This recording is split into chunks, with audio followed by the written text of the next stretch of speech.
여러분 혹시 한국에 인기 있는 그런 가수였죠? 지금도 간혹 활동을 하고 있지만 그렇게 썩 활동은 하지 않습니다. 이효리라는 그런 가수를 여러분 알고 계시죠? 아마도 물론 대중가요 혹은 젊은이들이 요즘에는 그런 아이돌 가수들이 대세지만 이효리라는 그런 가수를 여러분 한 번쯤은 들어보았으리라는 생각을 합니다. 한참 인기 있을 때 결혼을 했습니다. 그리고 결혼하여서 활동을 중단하고 제주도에서 터를 잡고 그런 제주도 살이를 이어갔던 그 가수를 우리는 기억합니다. 시골의 전원주택에서 생활을 했습니다. 알콩달콩하게 사는 그 모습이 부러워서 많은 이들이 전원 생활을 꿈꾸고 또 심지어는 많은 이들이 제주도에 건너가서 동경하면서 그런 삶을 추구했다는 그런 기사를 본 적이 있습니다. 하지만 어떨까요? 만만하지는 않습니다.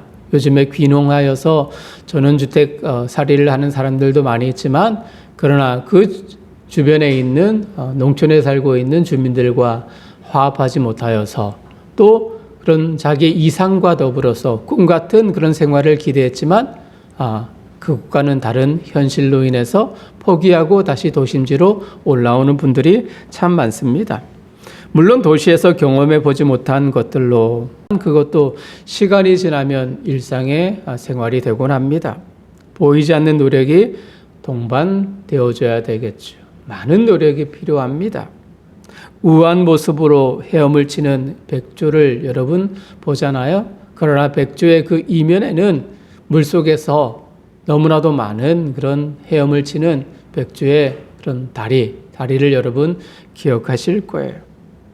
부지런히 놀려야 그런 물속에서도 떠 있을 수 있는 우아한 자태의 백조를 자랑할 수 있는 거죠.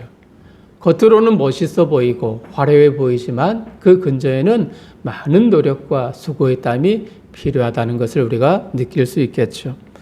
사랑을 절대적인 가치로 여기지만 개념 혹은 이념으로 쉽게 표현하자면 생각으로만 사랑을 생각하면 실패할 뿐입니다. 사랑은 무엇일까요? 움직이는 것입니다. 행하는 것입니다. 나 자신뿐만 아니라 다른 이들 혹은 심지어 타인을 향해서 열정적으로 다가가고 노력해야 하는 것이 사랑의 모습일 거예요. 오늘 주어진 말씀을 토대로 사랑의 용어, 사랑의 행위에 대해서 같이 한번 묵상해 보도록 하겠습니다. 자, 먼저는 오늘 우리가 본문을 읽었습니다. 그런데 이 본문에는 15개의 사랑의 동사가 나타납니다. 간단한 의미를 생각하겠고요. 또 너무 많은 사랑의 언어이기에 이를 함축적으로 정리할 수 있는 것이 무엇인가를 큰 틀 안에서 두 가지 측면으로 생각해 보도록 하겠습니다. 자, 먼저 사랑을 주어로 하여서 15개의 동사들로 구성되어 있음을 우리가 발견할 수 있는데요. 사랑은 무엇을 하며 무엇을 하지 않는다라는 그런 식으로 기술되어져 있음을 볼 수 있어요. 자, 첫 번째 4절 말씀을 보면 5개의 사랑의 언어가 등장합니다. 여러분 정리할 수 있죠? 오래 참음, 두 번째는 온유, 시기하지 않는 것, 자랑하지 않는 것, 교만하지 않는 것. 이 5개가 사랑이다라고 노래하고 있죠. 여러분 오래 참음 어떤 의미인지 알고 계시죠? 참는다는 것, 인내한다는 것, 아마 쉽게 우리의 뇌리에, 우리의 마음에 정리를 할 수 있으리라 생각합니다. 오래 참는다라고 말하죠. 화가 나요. 노여움이 극에 달했어요. 이 두 가지가 쌓이면 화산 폭발처럼 정말로 도저히 참을 수 없는 그런 지경에 이르게 되죠.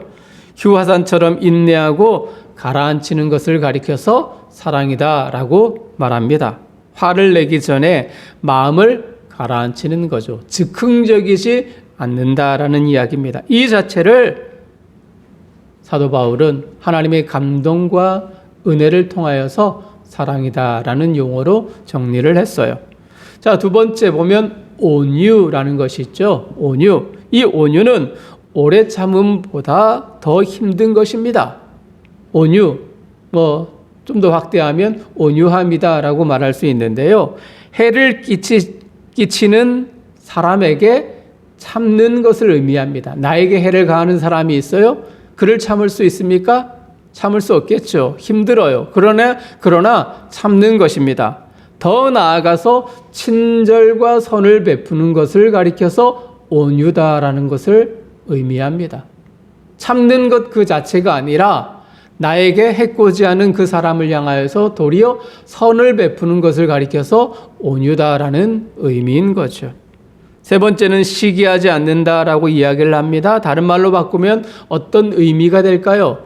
질투라는 용어로 대체할 수 있겠죠. 그래서 시기, 질투는 항상 같이 따라다니는 그런 형제와 같은 단어이지 않습니까? 사랑의 언어 가운데에 시기하지 않는 것이 포함되어 있어요. 나보다 뭔가를 잘하는 사람에 대해서 좋지 않은 감정을 느끼는 경우가 있는데, 그런데 도리어 인정해주고 칭찬하고 그 사람을 향해서 응원의 박수를 보내는 것, 그 마음에 참으로 사랑이 자리 잡고 있다라고 말할 수 있는 거예요. 자, 네 번째는 자랑하지 않는다. 사랑은 자랑하지 않는다 말합니다. 자랑은 내 업적을 드러내는 거죠. 그죠? 내 위치를 사람들에게 말하는 겁니다. 그리고 내 능력을 사람들에게 자랑하는 것을 의미하죠. 심지어는 직업을 자랑합니다. 내가 1년에 어느 정도의 연봉을 받는다라고 말하는 사람도 참 많이 있어요. 말하고 싶어 안달이 난 사람들을 자주 접합니다. 내가 무엇을 했다, 이것을 했다. 신앙적으로는 어떤 의미일까요? 내가 신앙생활을 몇 년 했다. 혹은 내가 1년에 성경 몇 독을 한다. 내가 하루에 기도를 몇 시간 한다라는 그 사실을 많은 사람들에게 드러내놓고 또 자랑으로 이야기하는 것 그 자체도 말하는 거죠. 그래서 사랑은 자랑하지 않는 것 그 자체를 가리켜서 사랑이다라는 용어로 말하는 것입니다. 성경은 말합니다. 자랑하는 자는 어떻게 하라고요? 자랑하는 자는 주 안에서 자랑하라라고 이야기를 하죠. 내게 있는 여러 가지 많은 업적과 또 신앙적인 그런 여러 가지 많은 연륜도 하나님께서 허락하여 주시는 은혜의 한 단편이다라는 사실을 기억하면서 주 예수 그리스도께 모든 영광과 그런 모든 것을 돌리는 그 자체를 의미하는 거예요. 그래서 사랑은 자랑하지 않는다라는 것도 포함되어져 있습니다. 사랑은 교만하지 않다라고 이야기를 해요. 사전적 의미로는 부풀리다, 과장하다라는 뜻이 있습니다. 여러분, 고린도 교회의 문제가 무엇인지 알고 계시죠? 자신을 드러내놓고 자랑하는 사람들이 많았기 때문입니다. 즉 다른 말로 교만하는 사람들이 참으로 많았어요. 파당을 만들었습니다. 자신의 은사들을 드러내놓고 예배 회중에서 막 방언을 말하고 은사를 말하는 사람들이 많이 있었습니다. 음식에 관해서도 약한 자들을 배려하지 아니하고 부자들은 먼저 와서 그 음식을 섭취하여서 가난한 사람들, 늦게 오는 사람들이 마음의 상처를 입곤 했습니다. 쾌락도 마찬가지죠. 이런 다른 일을 생각하지 않고 자신을 내세우는 이들이 참 많았어요. 성경을 살펴보면 이 교만이라는 단어가 신약에서 무려 7번이 나타납니다. 그런데 여러분 놀라지 마세요. 물론 놀라는 분들이 아무도 계시지 않지만 고린도전서에서 이 단어가 무려 6번이나 등장합니다. 7번 가운데에 6번이 고린도전서에 나타납니다. 그만큼 고린도 교회 안에 교만이라는 것이 싹트고 있었다는 거예요. 그래서 사랑은 교만하지 않는다라고 표현하고 있는 거예요. 사랑은 다른 사람들을 배려하고 섬기고 아끼는 그것만이 아니라 오늘 보면 이야기를 하고 있지요. 오래 참는 것도, 온유한 것도, 시기하지 않는 것, 자랑하지 않는 것, 교만하지 않는 것도 무엇이라고 말합니까? 사랑이다. 사랑이다 말합니다. 이 가운데에 하나만이라도 내게 이런 성품과 이런 습성이 있다면 나는 그리스도 예수 안에서 사랑을 실천하는 사람이다 말할 수 있는 거죠. 자, 5절을 보겠습니다. 자, 5절에는 4개의 동사 사랑의 언어가 나타나고 있어요. 자, 정리를 해보면 무례히 행치 않는 것, 자신의 것을 추구하지 않는 것, 성내지 않는 것, 그리고 악한 것을 생각하지 않는 것. 네 가지가 나타나죠. 여러분, 먼저 무례히 행치 않는다라는 말은 어떨까요? 자, 무례히 행치 않는 것, 상대방의 그런 심기를 거스르고 또 함부로 대하지 않는 것을 이야기하는 거예요. 여러분, 윗사람이 아랫사람에게 대하는 그것을 생각해 볼 때에 어때요? 좀 무례히 행하는 경우들이 참 많이 있잖아요. 윗사람이라면, 물론 내 상사라면 그렇게 할 수는 없지만 내 아랫사람에게 나 자신도 모르게 그런 행동을 일삼을 때가 참으로 많이 있어요.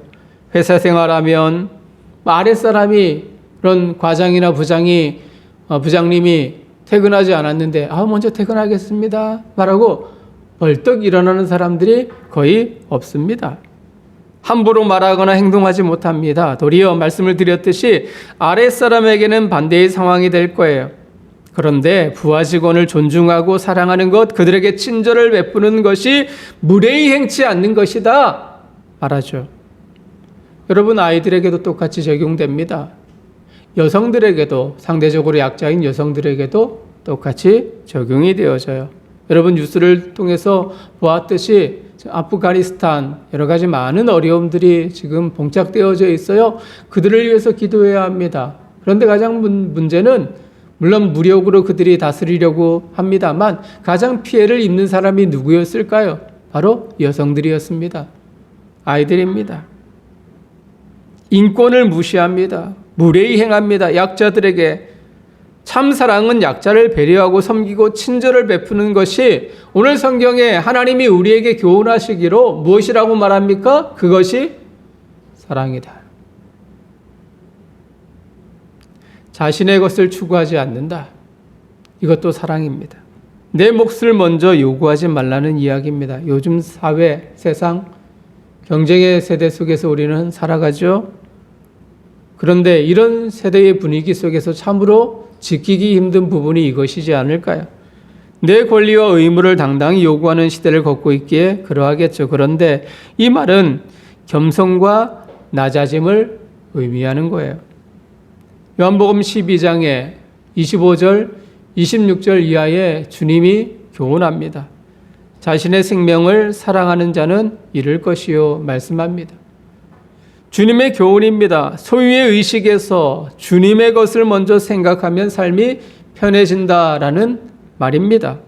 내 생명, 내 물질, 내 권리, 내 집, 내 자동차 등등의 우리는 수식하는 그 의미를 나라는 것, 내 것, 소유의 의미를 내 쪽으로 많이 둡니다.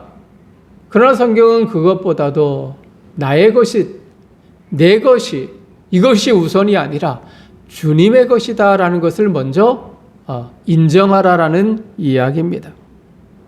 주님이라고 여길 때에 그것이 우리의 삶의 모든 것을 내려놓을 수 있고요. 내 것이 아닌 주님이 허락하신 것임을 의식하면서 참다운 사랑을 실현할 수 있는 거죠. 성내지 않는 것, 나뿐 아니라 다른 이로 하여금 분노를 자아내게 하는 것, 그것도 사랑이 아니라고 이야기를 하죠.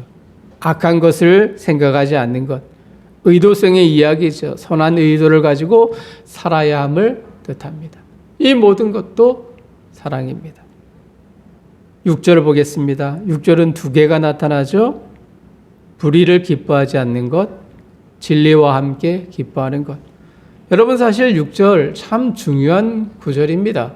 참 사랑의 용어가 15가지 동사를 이용하여서 표현하고 있다라고 여러분들에게 말씀을 드렸습니다만 사실 모든 그런 15개 가운데의 모든 사랑의 언어가 수동적인 의미가 있는데요. 오늘 본문 이 6절만큼은 전혀 그렇지가 않습니다.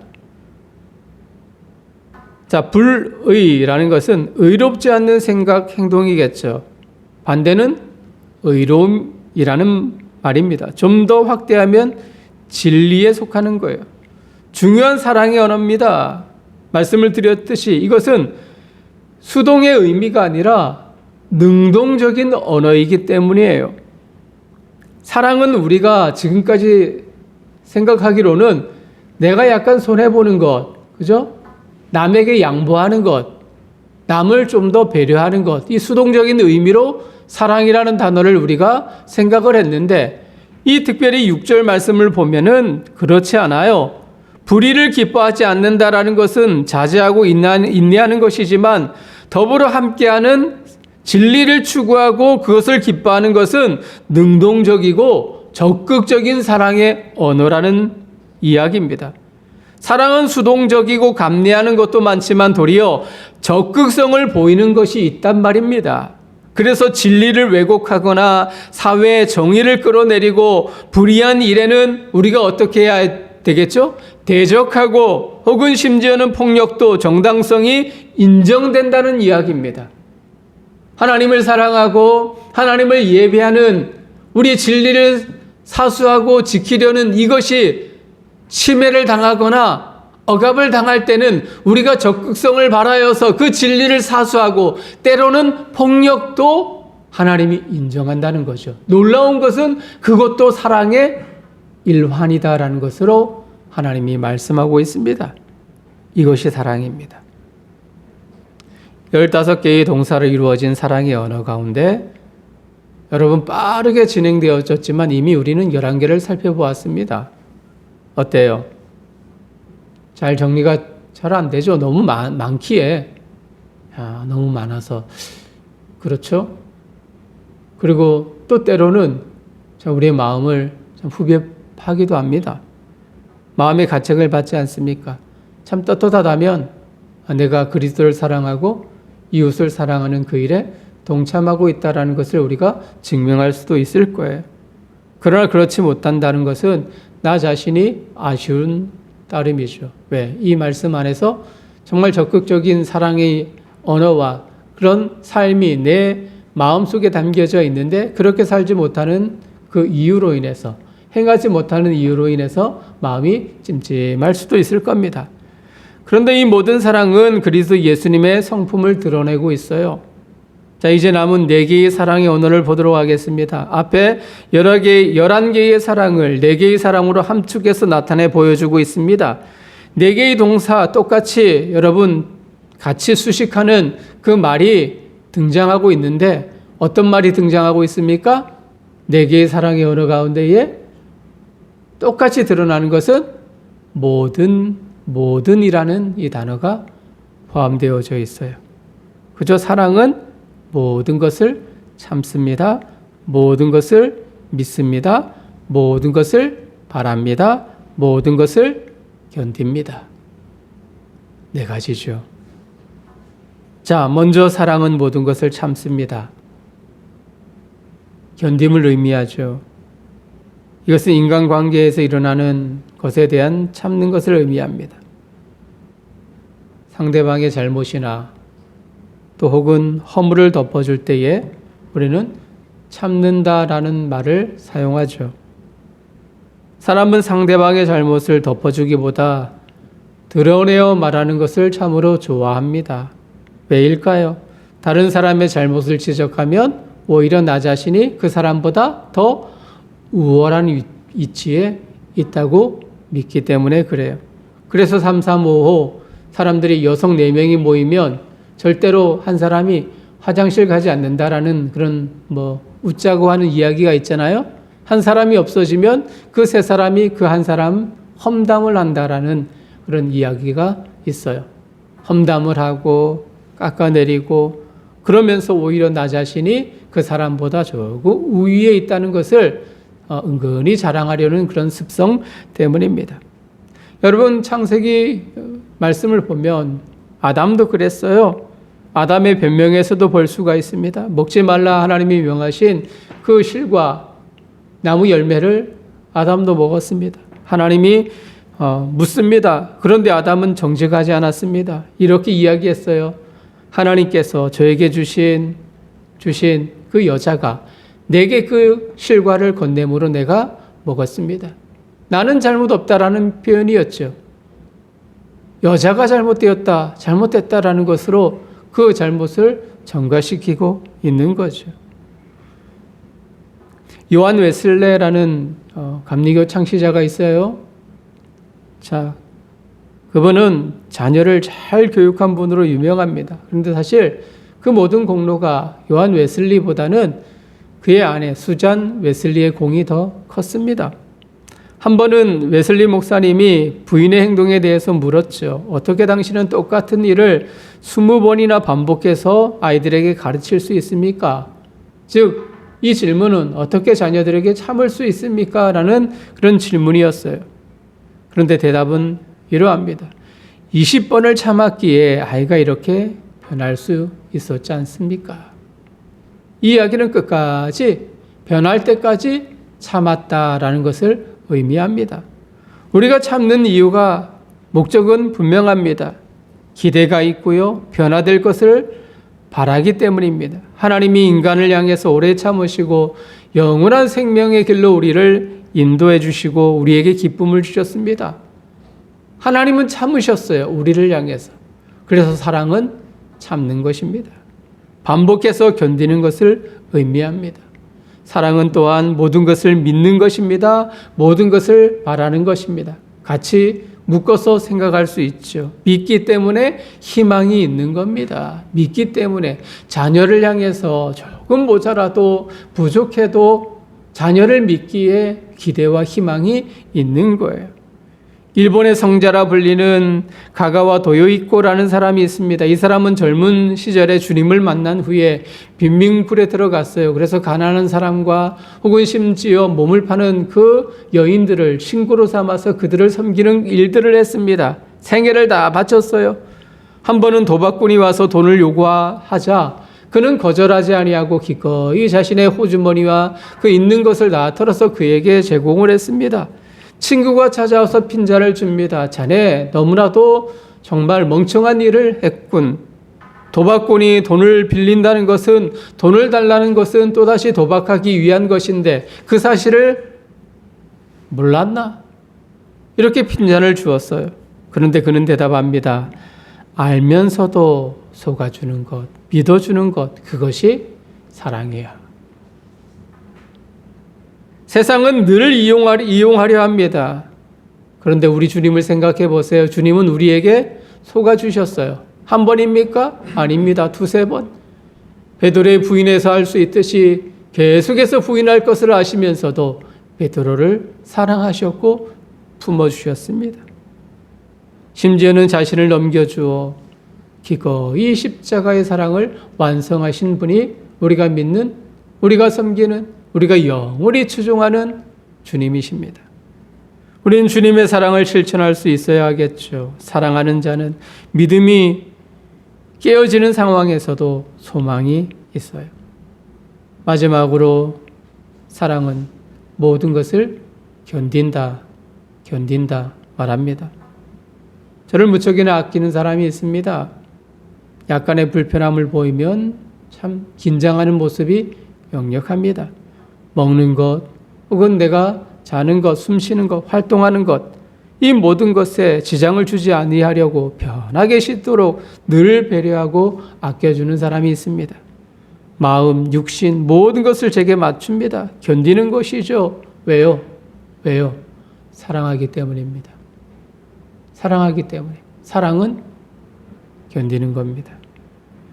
주님을 향한 마음이 똑같습니다. 물질, 사회적 성공도 주님을 믿기에 그분의 나라가 우리에게 도래한다는 것을 우리가 의지하기에 불편함을 감내하는 겁니다. 그래요. 사랑은 모든 것을 참습니다. 사랑은 믿습니다. 사랑은 바랍니다. 사랑은 모든 것을 견딥니다. 많은 사랑의 언어와 동력이 있지만 상대방에게 계속 참고 상대방에게 계속 믿고 미래에 대한 모든 소망을 잃지 않으며 또 견디는 모든 일에서 그렇게 하는 것이 사랑의 언어로 또 사랑의 행위임을 잊지 말기를 간절히 원합니다. 모든 것 말씀을 마무리할게요. 영국 문화협회가 창설 70주년을 맞이하여서 그 기념 행사로 102개 비영어권 국가에 무려 4만여 명에게 70개의 단어를 제시했어요. 뭐 여러 가지 단어가 있겠죠. 희망, 소망, 뭐 인내, 뭐 등등의 그런 단어를 제공하여서 이 중에 가장 아름다운 단어가 있다면 선택하여서 표기를 해 보십시오. 라는 그런 설문을 했습니다. 여러분 어떤 단어가 선정이 되었을까요?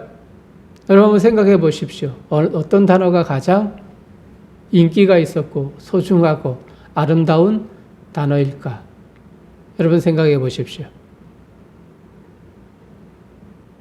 힌트를 드리자면 영어로는 mother, 우리나라 용어로는 어머니, 엄마였습니다.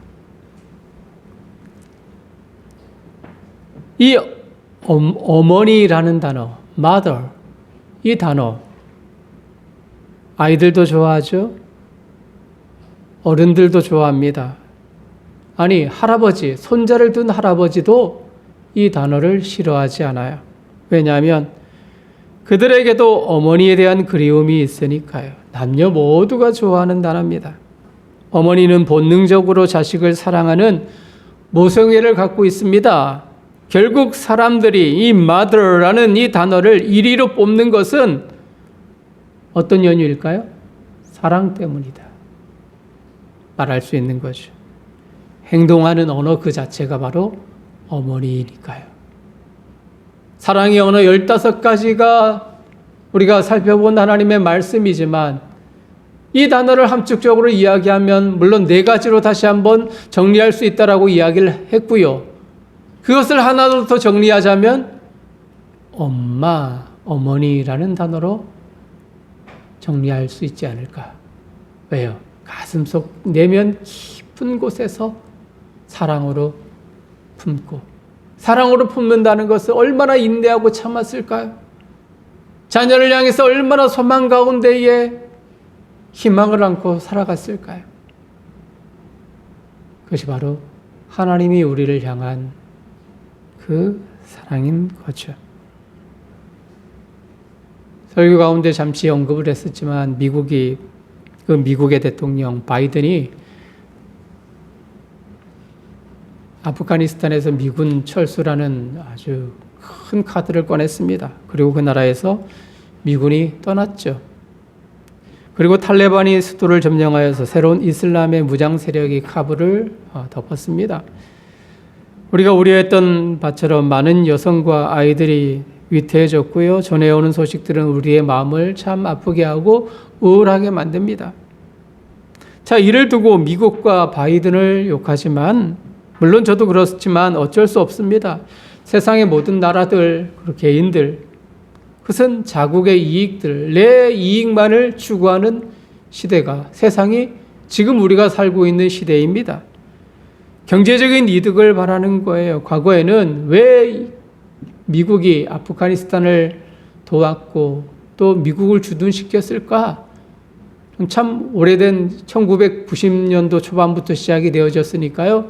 참 오랜 세월이 그 미국이 영향력을 발했잖아요. 물론 여러 가지 이유가 있지만 가장 큰 것은 석유 문제 때문이었습니다. 중국과 유럽과 아시아를 연결시키는 가장 큰 통로가 아프가니스탄이었거든요. 그런데 그것이 요즘에는 많이 점차적으로 흐려졌어요. 왜냐하면 차세대 에너지 원으로 석유가 그리 큰 비중을 차지하지 않기 때문입니다. 그래서 미국이 지금 철수하고 있는 상황이었죠. 이런 이슈 속에서, 이런 상황 속에서 우리가 짐작할 수 있는 것은 강대국이라 할지라도 세상의 모든 사람이라 할지라도 무엇을 앞세운다? 내 이익과 경제적인 것만을 추구한다는 것을 우리가 확인할 수 있는 거예요. 사랑을 택하는 것이 아닙니다. 인류애를 택하는 것이 아닙니다. 이것이 세상입니다. 여러분 주변의 사람들을 만나보세요. 회사의 동료들을 생각해 보시고 믿지 않는 사람들을 보십시오. 사랑을 노래하지만 진정한 사랑을 그들의 행동 속에서 모습으로 드러내 보이던가요? 아닙니다. 그러나 세상이 그렇다 해도 사회가 국가가 우리의 기대에 미치지 못할지라도 우리의 정신은 우리의 마음은 사랑을 노래해야 합니다. 사랑을 택해야 합니다. 진정한 사랑은 우리의 삶의 새로운 가치를 형성합니다. 아름다운 미래를 열어가는 하나님의 마음이 담겨져 있기 때문이에요. 사랑의 행위들 참 다양하고 많지만, 그래서 일일이 모두 행할 수 없지만 모든 것을 참으며 믿으며 바라고 견딥니다.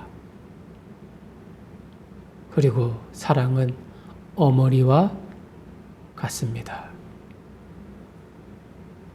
모두에게 모든 상황 속에서 나 자신만 아니라 주변의 모두에게 이 사랑을 전하고 또 나 자신이 그리스도의 사랑을 실천하며 살아가야 할 것입니다.